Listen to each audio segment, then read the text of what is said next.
তো দেখো আমি এখানে কাড়া বানাচ্ছি। বরের খুব ঠান্ডা লেগে গেছে, ভীষণ ঠান্ডা লেগে গেছে।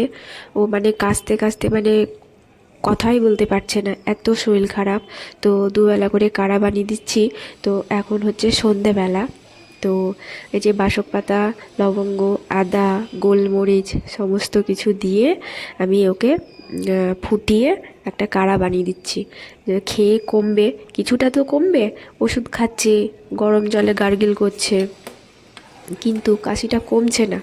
ভীষণ অসুবিধে হচ্ছে, ভীষণ অসুবিধে। তো একটু কাড়াটা বানিয়ে দিচ্ছি। আর হচ্ছে কি, তুলসীর পাতাটা দেওয়া হলো না, বাসক পাতা দিয়েছি তো, তুলসীর পাতাটা না দিলেও চলবে। বাসক পাতা না দিলে তুলসীর পাতাটা দিতাম।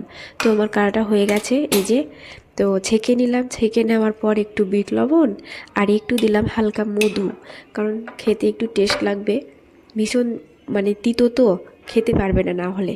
এটা টেস্ট লাগবে বলে একটু মধু আর একটু বিট লবণ হালকা দিয়ে দিলাম আমি।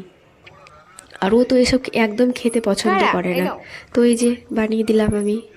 তো আমি ওকে দিচ্ছি, এখন খাবে বসে বসে। তো ভিডিওটা করছি বলে আমার দিকে তাকাবে, দেখবে একটু কেমন করে তাকাবে। আমাকে বলছে ভিডিও করছো, ভিডিও করো না। আর ওর মানে কথা বলতে পারছে না, এরকম একটা ব্যাপার।